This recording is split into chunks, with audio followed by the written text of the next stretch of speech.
আকাশবাণী আগরতলা। স্থানীয় সংবাদ পড়ছি রাহুল চন্দ্রলোধ। এখনকার বিশেষ বিশেষ খবর হলো, মুখ্যমন্ত্রী অধ্যাপক ডাক্তার মানিক সাহা আগরতলা শহরে সৌর বিদ্যুৎ উৎপাদন ও ব্যবহারের জন্য জনগণকে আরো বেশি করে উৎসাহিত করতে পরামর্শ দিয়েছেন। রাজ্য সরকার সারা রাজ্যে মোট 100টি অঙ্গনওয়াড়ি কেন্দ্রকে ইংরেজি মাধ্যমে রূপান্তরের প্রক্রিয়া শুরু করেছে। নরওয়ের রাজধানী অসলোতে আজ ভারত নর্ডিক তৃতীয় শীর্ষ সম্মেলন অনুষ্ঠিত হয়েছে। জনজাতি কল্যাণমন্ত্রী বিকাশ দেববর্মা বলেছেন, জনজাতিদের অভাব অভিযোগ শুনতে ও সমস্যা নিরসনে সিঙ্গেল উইন্ডো সিস্টেম চালু করা হয়েছে। এবারে বিস্তারিত সংবাদ। মুখ্যমন্ত্রী অধ্যাপক ডাক্তার মানিক সাহা আগরতলা শহরে সৌর বিদ্যুৎ উৎপাদন ও ব্যবহারের জন্য জনগণকে আরও বেশি করে উৎসাহিত করতে সংশ্লিষ্ট দপ্তরের আধিকারিকদের পরামর্শ দিয়েছেন। আজ টিআইএফটির কনফারেন্স হলে আগরতলা পুর নিগম সহ বিভিন্ন শহর এলাকার বিদ্যুৎ এবং পানীয় জল ও স্বাস্থ্য বিধান দপ্তরের এক পর্যালোচনা সভায় মুখ্যমন্ত্রী এই পরামর্শ দেন। সভায় তিনি বিভিন্ন প্রকল্পের কাজ গুণগত মান বজায় রেখে সঠিক সময়ের মধ্যে শেষ করতে নির্দেশ দেন। তাছাড়া অসামাজিক কাজের চেষ্টা হয় শহরাঞ্চলে এইরকম স্থানগুলিকে চিহ্নিত করে সোলার হাই মাস্ট বসানোর জন্য তিনি সভায় পরামর্শ দেন। সভায় বিদ্যুৎ নিগমের প্রতিনিধি জানান, আগরতলা শহরের মাটির নিচে বিদ্যুৎ পরিবাহী লাইন পাতা এবং এর সঙ্গে সংশ্লিষ্ট smart grid control centre substation স্থাপনের জন্য ইতিমধ্যে কাজ শুরু করা হয়েছে। এই খাতে মোট ব্যয় ধরা হয়েছে 1,500 কোটি টাকা। আগরতলা পুর নিগম এলাকায় 1,20,000 এবং মোহনপুর পৌর পরিষদ এলাকায় 30,000 স্মার্ট মিটার বসানোর কাজ চলছে। ইতিমধ্যে এই কাজের প্রায় 70% সম্পন্ন হয়েছে। পিএম সূর্যঘর মুফত বিজলি যোজনা সম্পর্কে বলতে গিয়ে বিদ্যুৎ মন্ত্রী রতনলাল নাথ জানান, এই প্রকল্পে এখনো পর্যন্ত শহর এলাকাগুলিতে 2,845টি সোলার ইউনিট বসানো হয়েছে। ভর্তুকি দেওয়া হয়েছে 5,361 কোটি টাকা। রাজ্যের বিভিন্ন শহর এলাকায় প্রায় 1,50,000 বাড়িতে এই প্রকল্পে সোলার প্যানেল লাগানোর লক্ষ্যমাত্রা রয়েছে বলে বিদ্যুৎ মন্ত্রী জানান। উপস্থিত ছিলেন মুখ্য সচিব জে.কে. সিনহা, সচিব অভিষেক সিং প্রমুখ। 100 দিনের টিবি মুক্ত ভারত অভিযানের অংশ হিসেবে টিবি রোগ প্রতিরোধে ও সচেতনতা বাড়াতে গান্ধীগ্রাম হাসপাতালের অধীন আজ লক্ষ্মীলুঙ্গা চা বাগানে এক বিশেষ চায় পে চর্চা ও আয়ুষ্মান আরোগ্য শিবিরের আয়োজন করা হয়।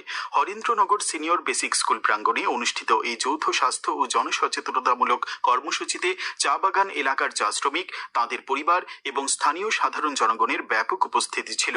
এই উদ্যোগের মূল উদ্দেশ্য ছিল টিবি রোগ সম্পর্কে সচেতনতা বৃদ্ধি, প্রাথমিক পর্যায়ে রোগ শনাক্তকরণ, সময় মতো চিকিৎসা গ্রহণে উৎসাহ প্রদান এবং প্রত্যন্ত চা বাগান এলাকার মানুষের কাছে সহজলভ্য স্বাস্থ্য পরিষেবা পৌঁছে দেওয়া। উপস্থিত ছিলেন বামুটিয়া পঞ্চায়েত সমিতির চেয়ারপারসন দীপক কুমার সিনহা, উত্তর লক্ষ্মীলুঙ্গা গ্রাম প্রধান মৌসুমী দাস, জাতীয় স্বাস্থ্য মিশনের যুগ্ম মিশন অধিকর্তা ডাক্তার নূপুর দেববর্মা, পশ্চিম জেলা মুখ্য স্বাস্থ্য আধিকারিক ডাক্তার শঙ্কর চক্রবর্তী প্রমুখ। রাজ্য সরকার সারা রাজ্যে মোট 100টি অঙ্গনওয়াড়ি কেন্দ্রকে ইংরেজি মাধ্যমে রূপান্তরের প্রক্রিয়া শুরু করেছে। তারই অঙ্গ হিসেবে 59 জেলার মোট 10টি অঙ্গনওয়াড়ি কেন্দ্রকে ইংরেজি মাধ্যমে রূপান্তরিত করা হচ্ছে।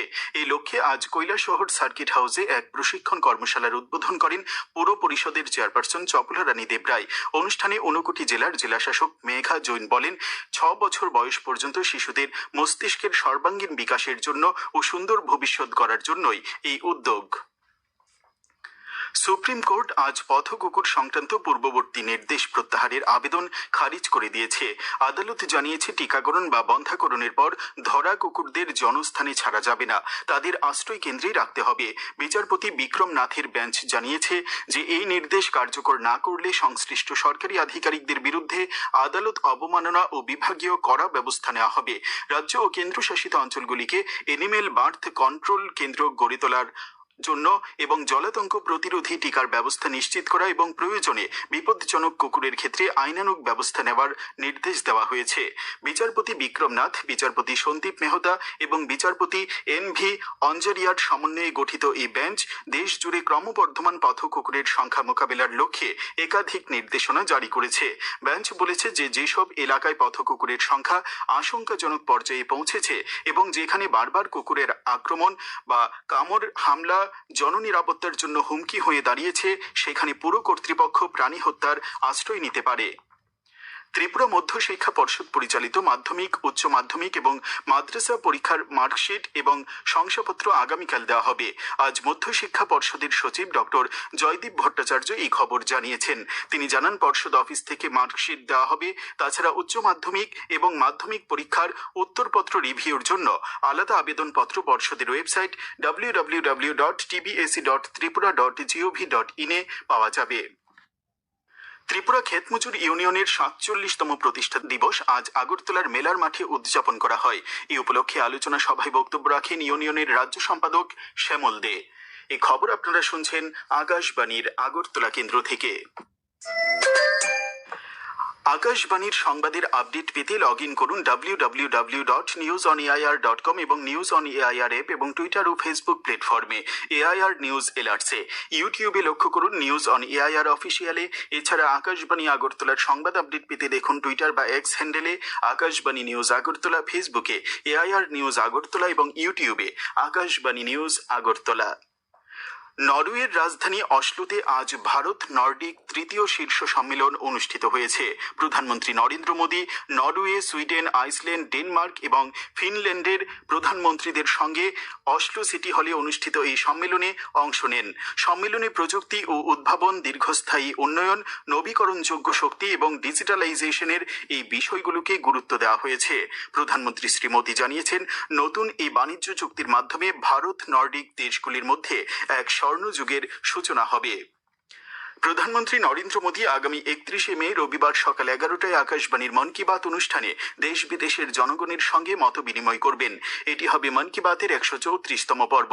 প্রধানমন্ত্রী জনগণকে তাদের সুচিন্তিত চিন্তাভাবনা মন কি বাতে জানানোর আহ্বান জানিয়েছেন। মাই গভ ওপেন ফোরামে এবং নরেন্দ্র মোদী অ্যাপে জনগণ তাদের মতামত পাঠাতে পারবেন। এছাড়াও টোল ফ্রি নম্বর 1800117800 নম্বরে কল করে হিন্দি বা ইংরেজিতে মতামত রেকর্ড করানো যাবে। তাছাড়া 1922 নম্বরে মিস কল দিয়ে যে লিঙ্ক পাওয়া যাবে তাতেও মতামত জানানো যাবে। ফোন লাইন এই মাসের 29 তারিখ পর্যন্ত খোলা থাকবে। বাংলাদেশ পরিসংখ্যান ব্যুরোর সর্বশেষ তথ্য অনুযায়ী মার্কিন যুক্তরাষ্ট্রকে সামান্য ব্যবধানে পেছনে ফেলে বাংলাদেশের দ্বিতীয় বৃহত্তম বাণিজ্য অংশীদার হয়ে উঠল ভারত। গত ফেব্রুয়ারি মাসে বাংলাদেশের মোট বাণিজ্যের 8.47% অর্থের নিরিখে 123.28 বিলিয়ন টাকা ভারতের সাথে সম্পন্ন হয়েছে, যেখানে যুক্তরাষ্ট্রের শেয়ার ছিল 8.46%। অর্থের নিরিখে 123.17 বিলিয়ন টাকা। তবে 21%-এরও বেশি শেয়ার নিয়ে শীর্ষ বাণিজ্য অংশীদারের স্থানটি ধরে রেখেছে চীন। মূলত ভৌগোলিক নৈকট্য ও কম পরিবহন খরচের সুবাদে ভারত থেকে চাল, পেঁয়াজ, চিনি, তুলা ও শিল্প কাঁচামালের মতো নিত্য প্রয়োজনীয় পণ্যের আমদানি বৃদ্ধি পাওয়ায় এই পরিবর্তন এসেছে। অপরদিকে যুক্তরাষ্ট্রের সাথে বাংলাদেশের বাণিজ্য মূলত তৈরি পোশাক রপ্তানি এবং এলপিজি ও কৃষি পণ্য আমদানির মধ্যেই সীমাবদ্ধ রয়েছে, যা দেশের রপ্তানি খাতের সীমিত বহুমুখীকরণ এবং তৈরি পোশাকের উপর অতিরিক্ত নির্ভরশীলতাকেই পুনরায় স্পষ্ট করে। জনজাতি কল্যাণ মন্ত্রী বিকাশ দেববর্মা বলেছেন, জনজাতি কল্যাণ দপ্তরের জনজাতিদের যাবতীয় অভাব অভিযোগ শুনতে এবং সমস্যা নিরসনে সিঙ্গেল উইন্ডো সিস্টেম চালু করা হয়েছে। মুখ্যমন্ত্রী অধ্যাপক ডাক্তার মানিক সাহার নির্দেশেই সিঙ্গেল উইন্ডো সিস্টেম চালু করা হয়েছে। আজ আগরতলার সুপারিবাগান স্থিত দশরথ দেব স্মৃতি হলে জাতীয় ও আন্তর্জাতিক স্তরে ক্রীড়া ক্ষেত্রে সফল জনজাতি ছেলে মেয়েদের সংবর্ধনা প্রদান অনুষ্ঠানে তিনি এই কথা বলেন। জনজাতি কল্যাণ মন্ত্রী আরও জানান, রাজ্যে বর্তমানে 12টি একলব্য আবাসিক বিদ্যালয় রয়েছে। আরও 6টি একলব্য বিদ্যালয় শীঘ্রই চালু করা হবে। আরও 10টি একলব্য বিদ্যালয় স্থাপন করার জন্য রাজ্য সরকারের পক্ষ থেকে কেন্দ্রীয় সরকারের কাছে প্রস্তাব পাঠানো হয়েছে। Tribal research and cultural program আয়োজিত আজকের এই অনুষ্ঠানে ক্রীড়া ক্ষেত্রে জাতীয় স্তরে 49 জন এবং আন্তর্জাতিক স্তরে 47 জন সফল জনজাতি ক্রীড়াবিদকে সংবর্ধনা প্রদান করা হয়। গোমতী জেলা হাসপাতালে আধুনিক স্বাস্থ্য পরিষেবার অঙ্গ হিসেবে আজ চালু হয়েছে integrated council and testing centre DSRC ও এফআইএআরটি সেন্টার। এই কেন্দ্রের মাধ্যমে এইচআইভি সংক্রান্ত পরীক্ষা, পরামর্শ এবং চিকিৎসা পরিষেবা প্রদান করা হবে। জেলা শাসক রিঙ্কু লাথের জানান, এই সেন্টার উদ্বোধনের মূল উদ্দেশ্য হল এইচআইভি আক্রান্ত রোগীদের প্রয়োজনীয় ঔষধ সরবরাহ নিশ্চিত করা এবং তাদের নিরবচ্ছিন্নভাবে চিকিৎসা ব্যবস্থা করা। ত্রিপুরা ক্রিকেট অ্যাসোসিয়েশন পরিচালিত মেয়েদের ঘরোয়া ক্রিকেট প্রতিযোগিতায় আজ 4টি খেলা হয়। নরসিংগড়ের টিআইটি মাঠে অনুষ্ঠিত খেলায় প্রগতি প্লে সেন্টার 82 রানে রয়্যাল কোচিং সেন্টারকে, নরসিংগড়ের পিটিএ মাঠে ক্রিকেট অনুরাগী কোচিং সেন্টার 8 উইকেটে, মৌচাক ক্লাবকে এমবিবি স্টেডিয়ামে এগিয়ে চলে সংঘ 10 উইকেটে, ইউনাইটেড বিএসটিকে এবং মোহনপুরের তালতলা মাঠে বিদ্যাসাগর কোচিং সেন্টার 154 রানে স্ফুলিঙ্গ ক্লাবকে পরাজিত করে। ভারতীয় আবহাওয়া বিভাগ ত্রিপুরা সহ মিজোরাম, মণিপুর, নাগাল্যান্ড, অরুণাচল প্রদেশে আগামী 22 মে থেকে 25 মে পর্যন্ত ভারী বৃষ্টিপাতের সতর্কতা জারি করেছে। আবহাওয়া বিভাগের পূর্বাভাসে বলা হয়েছে, আগামী 26 মে কেরলমে আনুষ্ঠানিকভাবে বর্ষা প্রবেশ করবে। দক্ষিণ পশ্চিম মৌসুমী বায়ু বর্তমানে দক্ষিণ পূর্ব আরব সাগর, দক্ষিণ পশ্চিম ও দক্ষিণ পূর্ব বঙ্গোপসাগরের দিকে অগ্রসর হচ্ছে। এদিকে আগরতলা আবহাওয়া দপ্তর জানিয়েছে, আগামী 24 ঘন্টায় রাজ্যের সবকটি জেলায় বজ্র বিদ্যুৎ সহ বৃষ্টিপাতের সম্ভাবনা রয়েছে। আগামীকাল দিনের সর্বোচ্চ তাপমাত্রা 35 ডিগ্রি সেলসিয়াস এবং সর্বনিম্ন 25 ডিগ্রি সেলসিয়াসের কাছাকাছি থাকতে পারে। আজ দিনের সর্বোচ্চ তাপমাত্রা ছিল 35.2 ডিগ্রি সেলসিয়াস এবং সর্বনিম্ন 25.7 ডিগ্রি সেলসিয়াস। শেষ করার আগে খবরের বিশেষ অংশগুলি আরেকবার পড়ছি। মুখ্যমন্ত্রী অধ্যাপক ডাক্তার মানিক সাহা আগরতলা শহরে সৌর বিদ্যুৎ উৎপাদন ও ব্যবহারের জন্য জনগণকে আরও বেশি করে উৎসাহিত করতে পরামর্শ দিয়েছেন। রাজ্য সরকার সারা রাজ্যে মোট 100টি অঙ্গনওয়াড়ি কেন্দ্রকে ইংরেজি মাধ্যমে রূপান্তরের প্রক্রিয়া শুরু করেছে। নরওয়ের রাজধানী অসলোতে আজ ভারত নর্ডিক তৃতীয় শীর্ষ সম্মেলন অনুষ্ঠিত হয়েছে। জনজাতি কল্যাণমন্ত্রী বিকাশ দেববর্মা বলেছেন, জনজাতিদের অভাব অভিযোগ শুনতে ও সমস্যা নিরসনে সিঙ্গেল উইন্ডো সিস্টেম চালু করা হয়েছে। স্থানীয় সংবাদ আজকের মতো এখানেই শেষ হলো। পরবর্তী বাংলা স্থানীয় সংবাদ প্রচারিত হবে আগামীকাল সকাল 7টা বেজে 35 মিনিটে।